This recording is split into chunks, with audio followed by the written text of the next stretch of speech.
So we led the show today with talk of World War III. Terrifying times for everybody. Well, now I give you perhaps almost an equally scary proposition that there's now evidence of a cataclysmic, colossal, apocalyptic market crash coming and a new Great Depression. So let me go ahead and show you why one famed investor is fretting about super bubbles. Super bubbles. Okay, let's go to the article here. One of Wall Street's most influential voices, the British investor Jeremy Grantham, sees an asteroid steaming toward global financial markets. His term for what he sees as a growing threat to U.S. investors is a super bubble. If an ordinary bubble involves an irrationally exuberant gain in the price of some asset, a super bubble is when the cost of several assets all head into orbit at the same time, and this time, it's going to be a doozy. Quote, for the first time in the U.S., we have simultaneous bubbles across all major asset classes, Grantham, a co-founder of wealth management firm GMO, said this week in an analysis.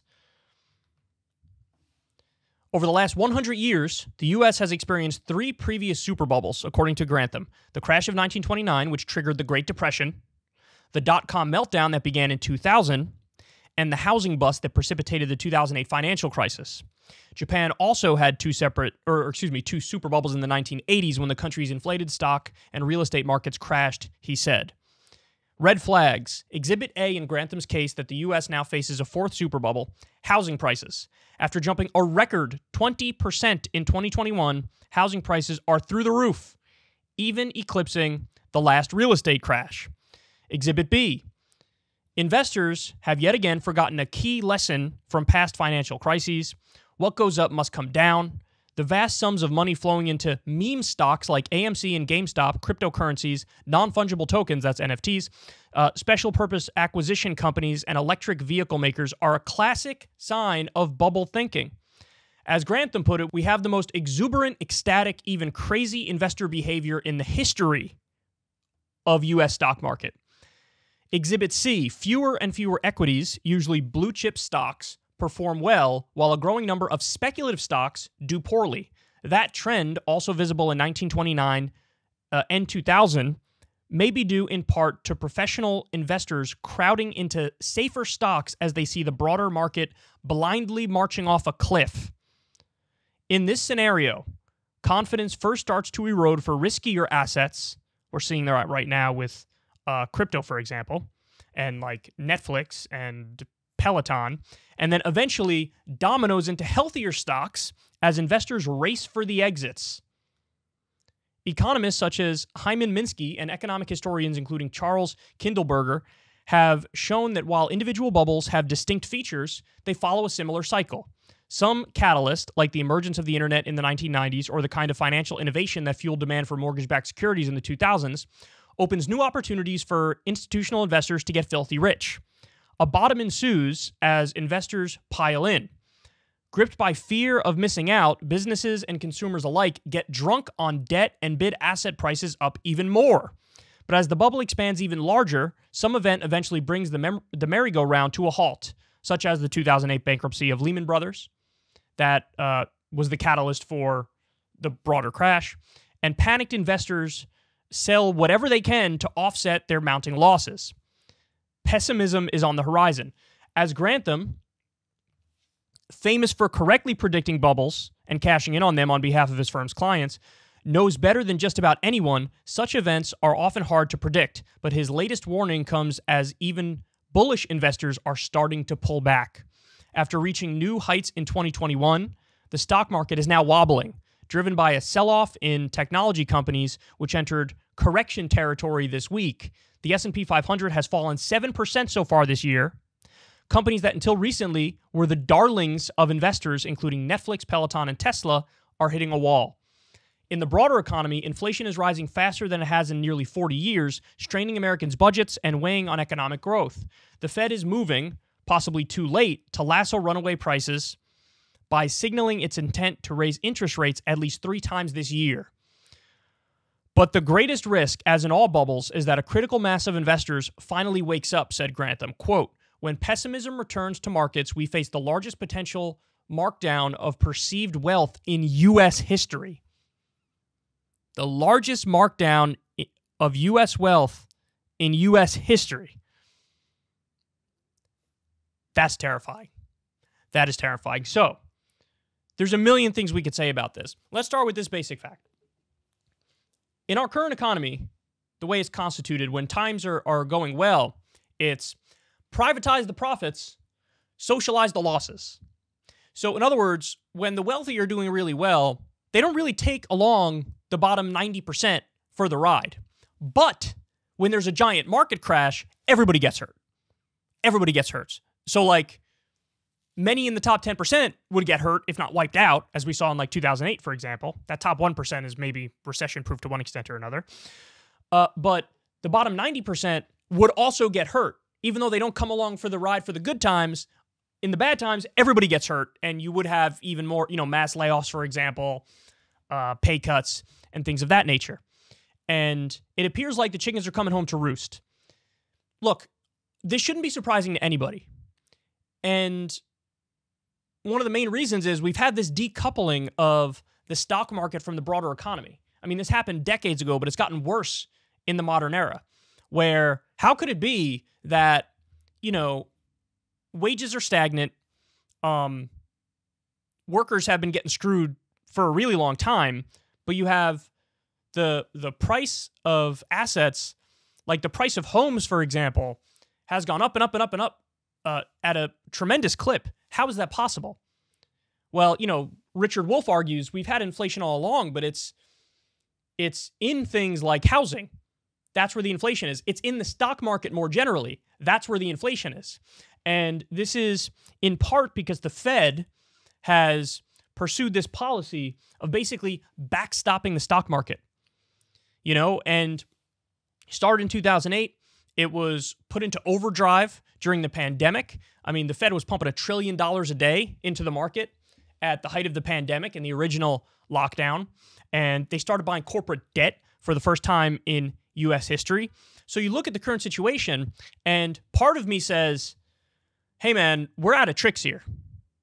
We're out of tricks. And the next time there's a crash, especially if it's a super bubble and you have every major asset, the bubble pops at the same time, what are we going to do in response to that? How are we going to respond to that? How do you avoid the pain and the suffering and the hurt that goes hand in hand with that?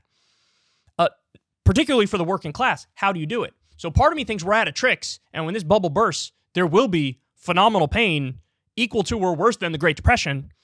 But then the other part of me thinks they're going to find a way to reinflate it yet again, because they've done that every step of the way so far. 2008, they reinflated it.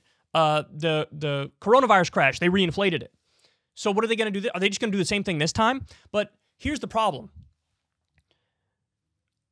I think the pervasive view among elites is that big spending is leading to inflation. Now, that's a dubious claim. We've gone over it 1,000 times, but 60 or even 70% is the new number of inflation is due to corporate greed, where they're taking advantage of the narrative and the panic that there's inflation, and they're just raising prices even though they don't have to. It's that. It's a supply chain crisis. It's monopolies. So there's a number of other reasons for inflation, but the pervasive view among elites is that, no, it is because of big spending. So if you have a situation where it's a super bubble and the bubbles burst all at the same time, I think the government, and maybe even the Fed, but I think the government is going to be hesitant to do more big spending, fearing that, hey, if we do more big spending, this is just going to make inflation worse, and we're not going to be able to dig ourselves out of this crisis. And if that's the case, oh my God, you better buckle up, because that would be a worst-case scenario. That would be embracing austerity politics at the very last moment that you can embrace austerity politics. And the pain and the suffering would be historic. It would be absolutely historic. And we're starting to see everything is unfolding now. So the market is down massively today. The crypto market, there was like $1 trillion of wealth wiped out over a very short amount of time in the crypto market. Bitcoin plunged. Like they brought up in the article, Netflix, Peloton, Tesla, that stuff goes first. And then when that stuff goes, well, what goes next? Is it going to be housing again? And I wish I had answers for you guys, but I don't. All I know is either they wouldn't embrace big spending again, they would embrace austerity politics at the last time you ever could, which would lead to tremendous pain, or the Federal Reserve, would get involved and somehow reinflate these bubbles again. And if they do reinflate these bubbles again, then yet again you have a 2008 situation where the stock market is propped up, the big corporations are propped up, shareholders have limited pain, relatively speaking, but again, workers get hosed. Workers get screwed. And even now, like the wage gains that we're seeing now are totally wiped out by inflation. So people are actually losing ground, even though they're technically on paper making more money. Look, this really in many ways shouldn't be surprising to people. And the reason it shouldn't be surprising is you've seen, whether it's the rise of cryptocurrency or now the rise of NFTs, I mean, you have like pictures of cartoon apes that are selling for like 50 grand. That doesn't tell you that maybe something's a little off in our economy and times are getting a little weird. I mean, this stuff is incredibly speculative and risky. And the idea that these are like safe investments. Are you kidding me? That's not remotely true. So here we are. We're on the precipice of apocalypse and Armageddon and economic meltdown and disaster. And so add into the mix a pandemic where still over 2,000 people are dying per day, which is crazy. That's almost like a 9/11 every day. You have that, and you sprinkle in being on the brink of World War III over Russia and Ukraine and what's going on over there. And of course, the hawks run the deep state, and they want the conflict. We're relying on a half-dead Joe Biden for his better judgment to prevail and for him to say, look, let's not do war over this. And you sprinkle that in with a broken healthcare system where medical bankruptcies are the top cause of bankruptcy in the U.S., and 80 million people are either uninsured or underinsured in this country, and you have all these problems, and now you could add total economic calamity on top of it, potentially. See, the one thing is, he makes this point too, and this guy predicted all the other things accurately, but he makes this point too. He says, look, the one thing I don't know is the timing of it, because you never know when everything is going to come together for the worst case scenario. But what he's saying is, it is eventually going to happen. We don't know when, but it's eventually going to happen. Oh boy. Oh boy. The real thing that you should do when the day comes that everything melts down is, at the very least, you take a page out of FDR's book. And this would be the time to do a New Deal. And this would be a time to welcome their hatred, the hatred of the top 1%, the corporations and the billionaires, and you do redistribution of wealth. So you tax the wealthy and you fund these colossal job programs and social safety net programs. You put the country back to work, and you dig out from the bottom in the only way that we know historically worked, which is effectively social democratic politics, at the very least. At the very least. But my fear is they're going to go either in more of a corporatist direction when everything melts down, so just have the Fed backstop the stock market and corporations and the wealthy, either that, so the corporatist approach, or they'll go full Ayn Rand style austerity and say, well, because of inflation, we can't do anything to help the working class. And either one of those things is a complete and utter disaster. But something's very off in this economy. We know that for sure. And a lot of the decisions over the years, not just from the federal government, Congress, and the executive branch, but decisions from the Fed have really brought us to this point. And this wild, wild west situation of insane speculation and deregulation and tax cuts for the wealthy, and basically an economy that's completely out of whack with the reality of the people. Well, as I said before, at some point the chickens are going to come home to roost, and we may be witnessing that right now. So buckle up. If you want to see me and Crystal Ball interview legends like Noam Chomsky, Cornel West, and more, subscribe to Crystal, Kyle, and Friends on Substack. $5 a month gets you the video version a day early. Remember, we take 0 ad dollars for this podcast. Or you can sign up on Substack for free and get the audio version a day later. Link in the video description box below.